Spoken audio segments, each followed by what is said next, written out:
Hello and welcome to Property Money Trees Maximising Property Values, the once a month show where I break down the steps of how to recognise, enhance and then extract the values in property in order to create wealth.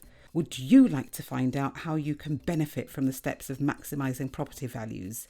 This is even if you don't own a property yet or have a deposit. If that's a yes, then you're in the right place to find out. My name is Patricia Faber, and although many know me for my work as a solicitor, on this show you will be getting the benefit of my 30 plus years worth of experience of maximising property values, experience which has given me a net worth in millions. So who might benefit from listening to this show? Literally anyone with an interest in creating property wealth. Right, welcome back. So I'm just going to dive straight into it. So we're now on chapter 4, which is titled Possession Grounds as They Will Be.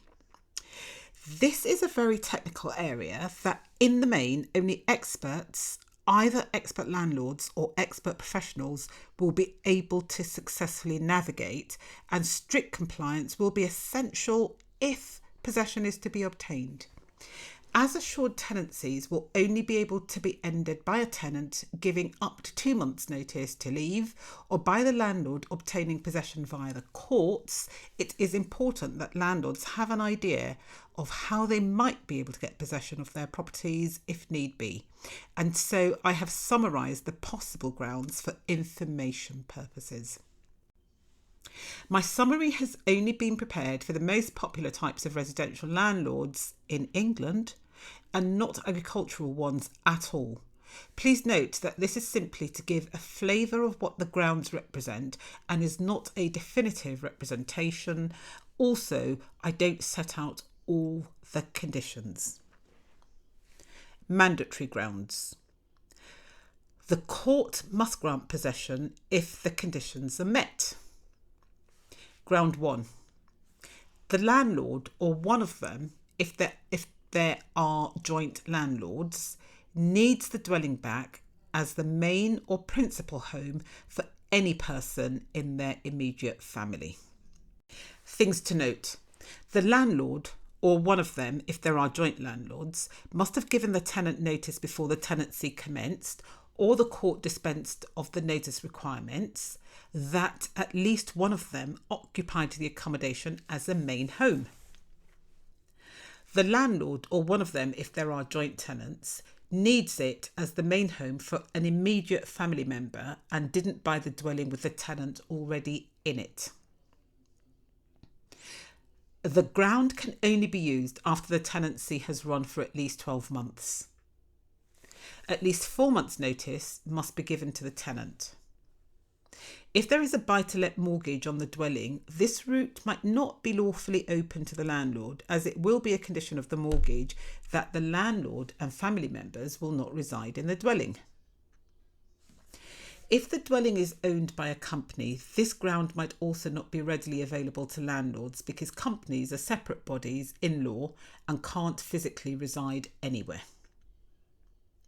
The landlord cannot lawfully market, advertise or let the dwelling within the restricted period of 12 months after the date in the 4 months' notice stating from when the landlord may start proceedings in court to regain possession.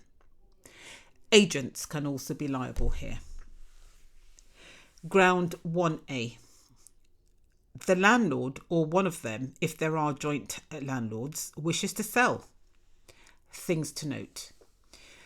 This ground can only be used after the tenancy has run for at least 12 months. At least 4 months' notice must be given to the tenant.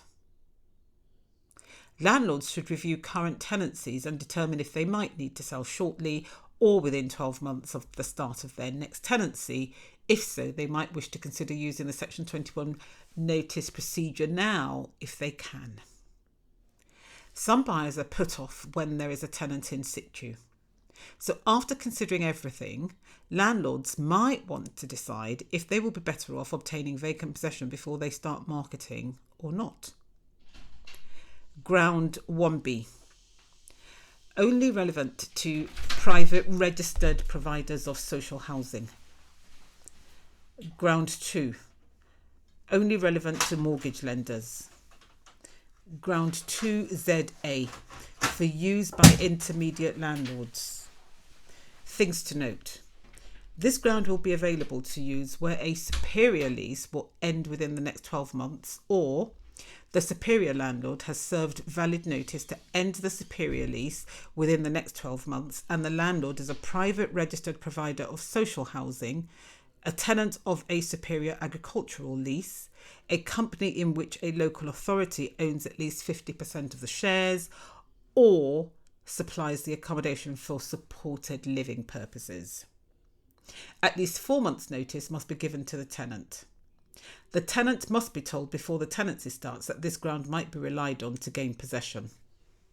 Ground 2ZB. For use by intermediate landlords. Things to note.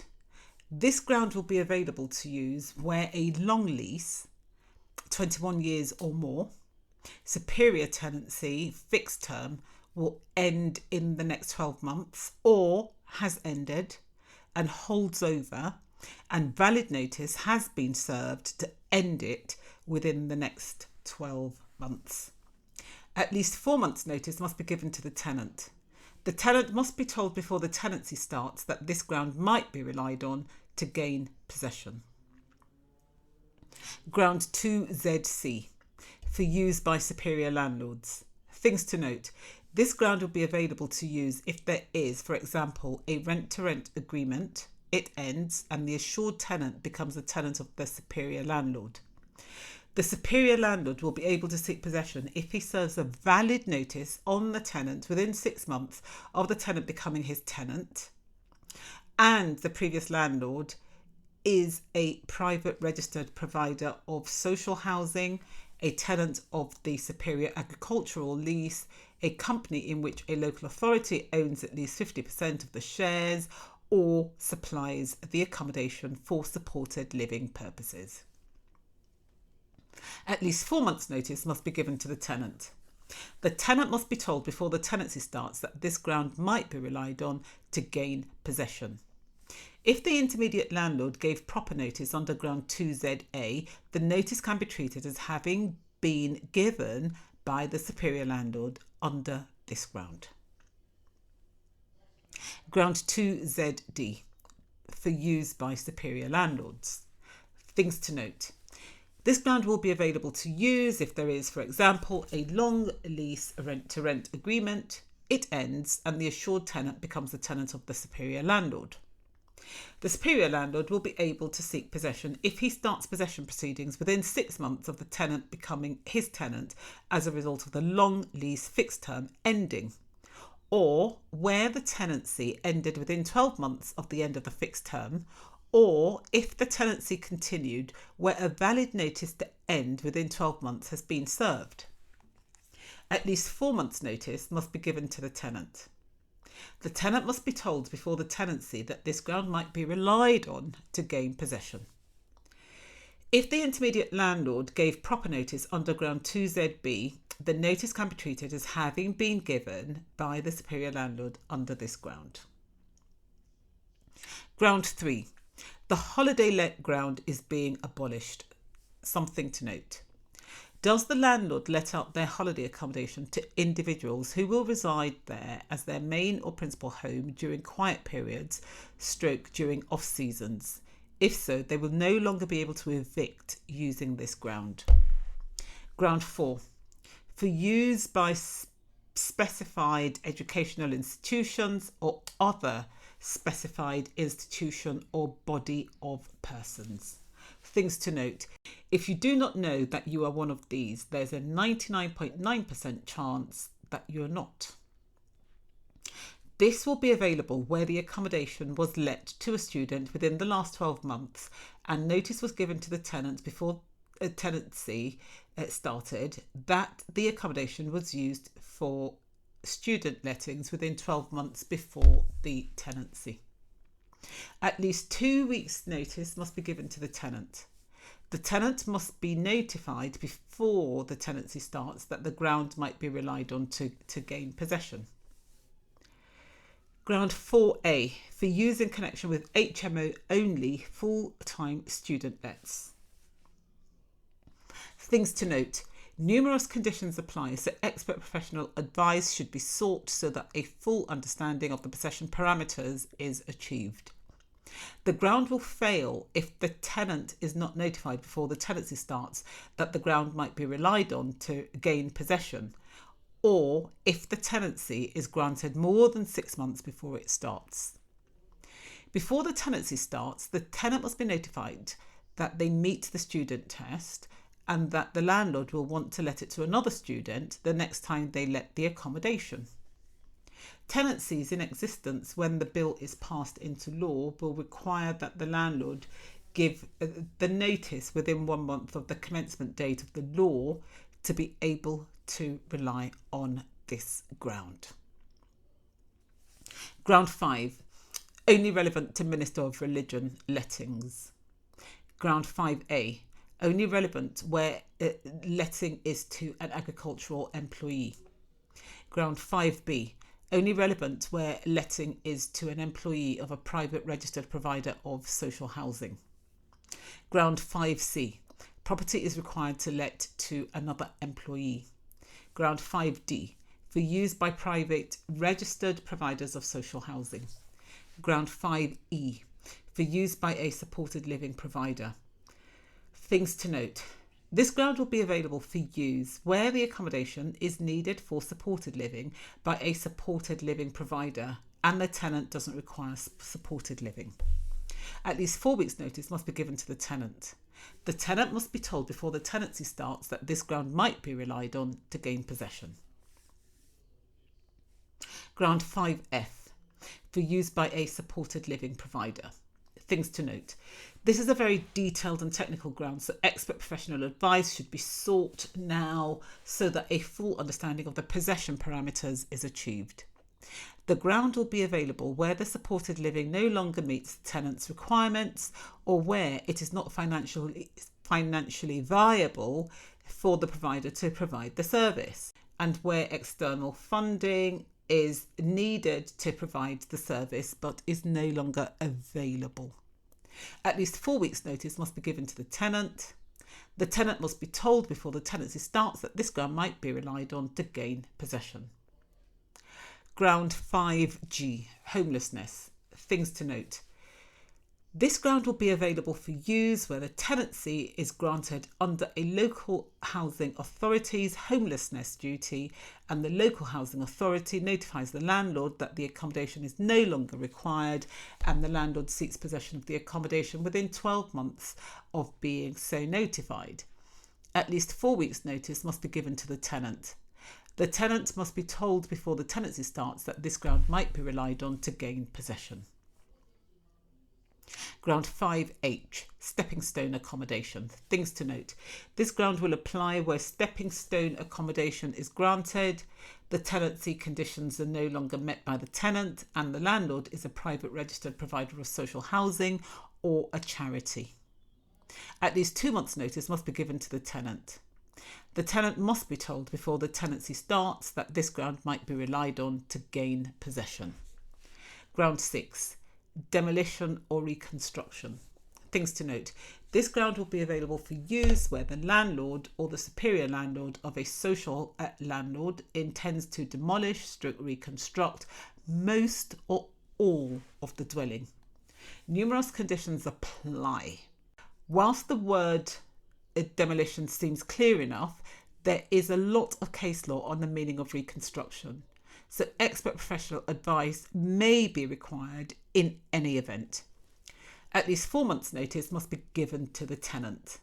Tenancies in existence when the bill is passed into law will require that the landlord give notice of the intention to rely on this ground within 1 month of the commencement date of the law rather than before the tenancy started. Ground 6ZA, only relevant to social landlords regarding alternative accommodation provided during redevelopment. Ground 6A, compliance. Things to note. This ground is to make sure that an unlawful letting won't continue. For example, where the accommodation is unlicensed when required to be, or where HMOs are overcrowded. It will allow for compliance with enforcement action. At least 4 months' notice must be given to the tenant. Considering the time it may take to gain possession, any landlord who must rely on this ground may be facing a penalty of up to £40,000. See later. This ground may, however, be used by landlords of tenants who sneak a partner into an HMO room. The court may order the landlord to compensate the tenant for having to leave under this ground, and will be able to consider who and to what extent each party is responsible for the ground being available for use. Ground 7, death of tenant. Things to note. The most important condition here is that the landlord must seek possession within 12 months of the death. At least 2 months' notice must be given to the tenant's representative. Any guarantor obligations will end on the death of the tenant. Ground 7A. Criminal tenants will also cover serious antisocial behaviour. Things to note. This ground will be available where the tenant is convicted of a serious offence. This is another technical ground where expert professional advice should be sought at the earliest opportunity. It is worth noting that once all tenancies are assured tenancies, landlords won't be able to simply regain possession where the tenant has abandoned the premises. For example, they are imprisoned. Landlords will need to gain possession via the courts so that they are not guilty of an illegal eviction, while with assured short-hold tenancies, landlords could simply re-enter abandoned accommodation. No notice has to be given to the tenant, and proceedings can commence immediately. Ground 7B, no right to rent. Things to note. This ground can be used where the Secretary of State has given notice to the landlord that the tenant doesn't have a right to rent. At least 2 weeks' notice must be given to the tenant. Ground 8, serious rent arrears. Things to note. The rent owing will increase from 2 to 3 months' worth. This must be the minimum amount owed at the time of giving notice and at the date of any court hearing. When calculating the amount owing, amounts due to the tenant as a housing element, which is part of universal credit benefits, must be discounted. At least 4 weeks' notice must be given to the tenant. Discretionary grounds. It will be up to the court as to whether possession is granted. Ground 9, suitable alternative accommodation. Things to note. This is available where the landlord can offer suitable alternative accommodation. Will that accommodation simply be waiting to be filled while the possession process is instigated? A lot of practical planning will be required here. At least 2 months' notice must be given to the tenant. Ground 10, arrears of rent. Things to note. This can be used where the rent is overdue, but the amount is less than that for a Ground 8 procedure. At least 4 weeks' notice must be given to the tenant. Ground 11, persistent late rent. Things to note. This ground will apply where the tenant is persistently late with their rent and perhaps pays in dribs and drabs. At least 4 weeks' notice must be given to the tenant. Ground 12, breach of tenancy other than rent. Things to note. At least 2 weeks' notice must be given to the tenant.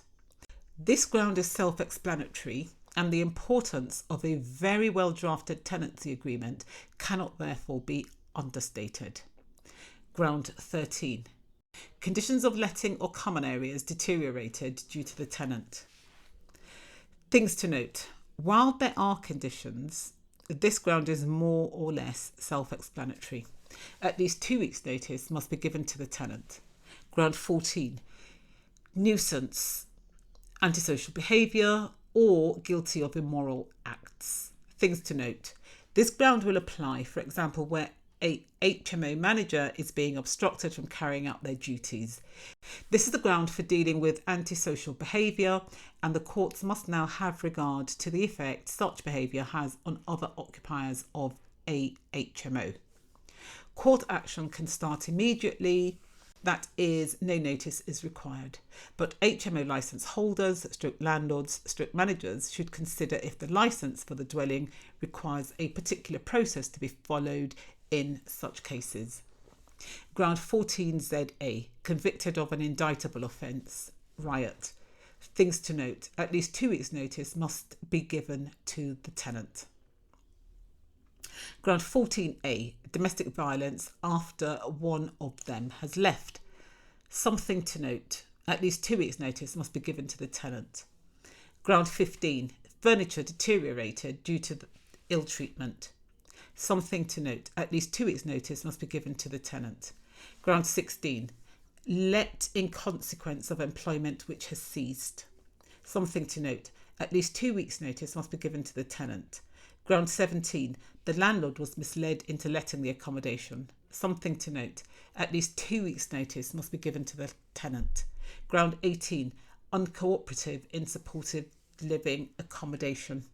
Things to note: this ground can be used to gain possession from a tenant in supported living accommodation who is refusing to cooperate with the provider. At least 4 weeks' notice must be given to the tenant. The tenant must be told before the tenancy starts that this ground might be relied on to gain possession. What will be the consequences of the change of law here? 1. Without being able to use the no-fault eviction process, landlords will need to be able to prove their cases, so having good evidence will be crucial to success. This may entail having very robust systems which may increase operating costs. 2. Landlords should be aware that when the courts grant possession, even under the current law, the process can take 6 months to 2 years to conclude, even when using the accelerated procedure, which will no longer be available. 3. As much as I hate to say it, if you can't afford not to receive rent for 1 to 2 years, should your tenant stop paying, or because you can't let during a restricted period, you might want to consider selling up now. 4. The time cost of obtaining possession should not be underestimated, and with the new burdens intended to be put on the courts, it is considered that despite the current recruitment drive, the courts are still likely to be overwhelmed with the extra workload, thus extending the timeframes during which landlords will be able to gain possession of their properties. 5. If a local housing authority also believes beyond reasonable doubt that a landlord has done any of the following, it may issue the landlord with a penalty of up to £7,000. A. Serves a notice to quit on the tenant. B. Asks the tenant to leave through any means other than via the statutory procedure using a prescribed form. C.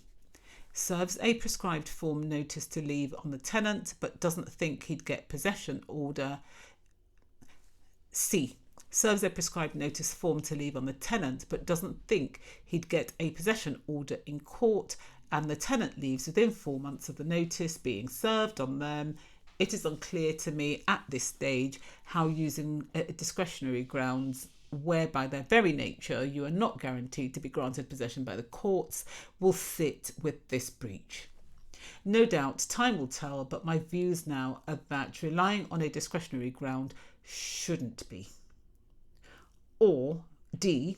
Seeks to rely on an eviction ground that requires that the tenant be told before the tenancy is entered into that the landlord may rely on the ground to evict the tenant, but failed to so notify the tenant. 6. Further penalties can be issued if the contravention continues 28 days after a penalty which has not been appealed was issued, or 28 days after a court upholds the penalty decision if an appeal to the court was made, or if the appeal is abandoned. 7. Offences will be committed, the consequences of which can be prosecution with up to unlimited fines, or a financial penalty of up to £40,000 if the local housing authority chooses not to prosecute but fine instead, where the landlord, and if the landlord is a company, also its officers or managing members, if they cause the offence by action or omission. A. Serves a prescribed form notice to leave on the tenant but doesn't think they'd get possession in court or is reckless as to whether they will get one, and the tenant leaves within 4 months of the notice being served on them. B, markets or lets accommodation after relying on grounds 1, needs the accommodation to live in, or 1A, needs possession to sell the accommodation within 12 months of the date in the 4-month notice, stating from when the landlord may start proceedings in court to regain possession.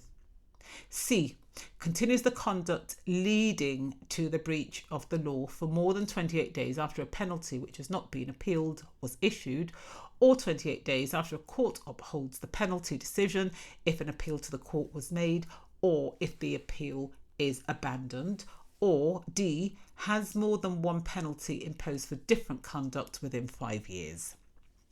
8, an offence will also be committed, the consequences of which can be prosecution with up to unlimited fines or a financial penalty of up to £40,000 imposed if the local housing authority chooses not to prosecute but fine instead anyone other than a landlord, and if that person is a company, also its officers or managing members if they cause the offence by action or omission.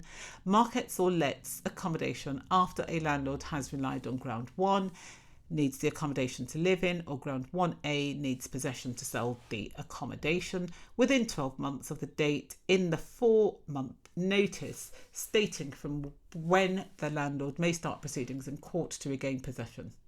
This person will be able to raise a reasonable excuse defence. 9.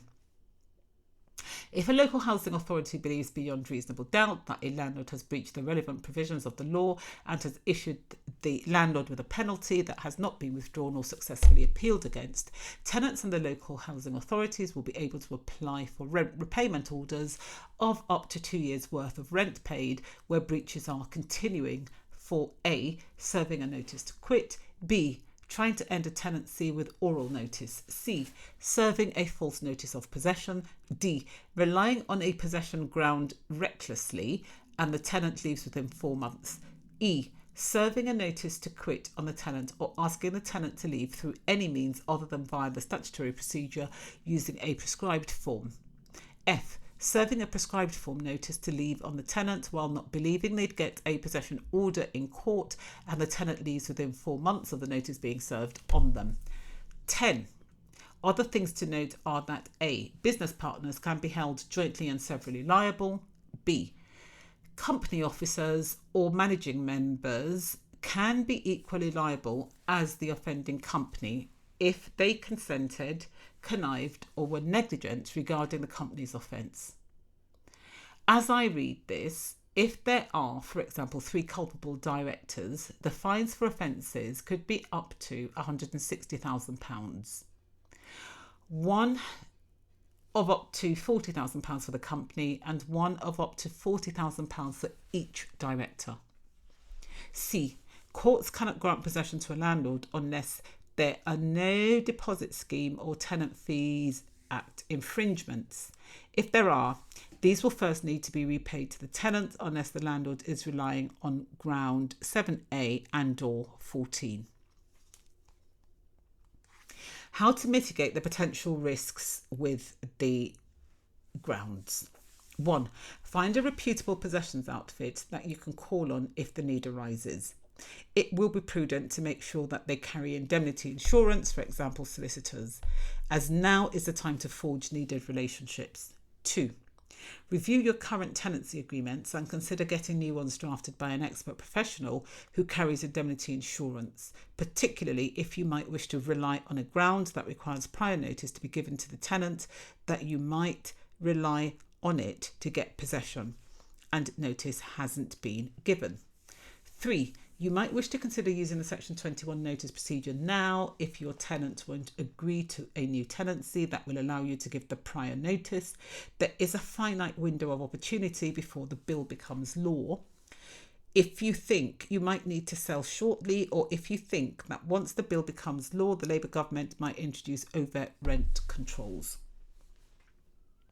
4. Be on top of all deposit and tenancy fees, duties, and pay them back if required, as failures apart from with grounds 7A and 14 will stop the courts from being able to grant possession. 5. Familiarise yourself with the new possession grounds and ask yourself if you have any current tenants that you are perhaps giving the benefit of the doubt and that you would not be able to evict without the Section 21 procedure. If so, try to envisage what life would look like with that tenant were the bill to be enacted. Would you be stuck with them until they gave you notice, if ever? If you are content, that's fine. If not, consider issuing a Section 21 notice while you still can. If you can, certain conditions must be fulfilled before this can be done, but discussing these are outside the scope of this book. And first, seek expert professional advice. The current prescribed form for serving these notices is copied and in Appendix 2 for your information. 6. If you've already served a Section 21 notice, is it valid? If you are not sure, get it reviewed, as renters' unions might advise tenants to challenge all last-minute Section 21 notices, because if the court finds it defective, that will be that. 7. HMO landlords are likely to have fewer grounds to rely on, as they are unlikely to want or lawfully be able to live in the dwelling. So again, all tenancies should be reviewed now. 8. Listen to your gut. If need be, serve your Section 21 notice now, because once the bill becomes law, you will no longer be able to lawfully use this means of eviction. The current prescribed forms for serving Section 8 notices, the only kind of notice that will be lawful once the bill becomes law, is copied and in Appendix 3 for your information. 9. Talk to your tenants. Some tenants ask to be evicted under this process and they might not be aware of the coming changes. 10. Consider reducing all tenant communications to writing so that there's a record of all communications. If so, you should notify your tenants that this will be the only way of communicating going forward. Least of all, it should nullify the risk of a landlord being falsely accused of orally asking a tenant to leave. 11. Put some money aside for potential court cases, even if you don't think the potential risks might ever happen to you. 12. Rework your figures before you decide on your rent. What would you need to charge on the assumption, no matter how unlikely, that the new tenancy will only last for 2 months? 13. Student landlords might want to look at their business plans in detail. What will they do if a tenant gives notice after a residence of, say, 4 months? What do you do if you are a non-institutional, non-HMO student landlord?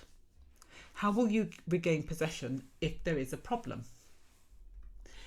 Agents should make sure they are aware of the duties imposed by the proposed law and carry indemnity insurance in case they get things wrong, or they should limit the services that they offer to those within their area of knowledge and expertise.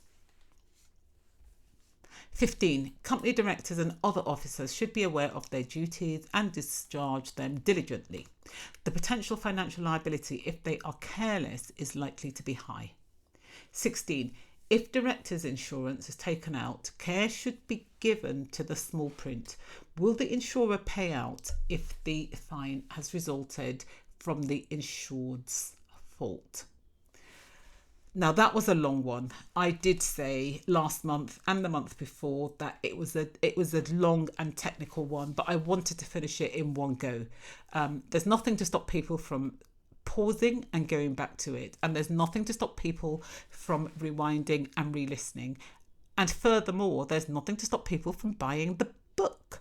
So the book is available on Amazon. It's £2.50, and all royalties go to Centrepoint, which is a youth homelessness charity. And the name of the book, I'm sure everyone knows, is Be Prepared, Renters' Rights and Residential Landlords in England. And I have written it, Patricia Ogunfable. If you go onto Amazon and you just Google Renters' Rights, Be Prepared, Patricia, it really should bring the book up. See you next month.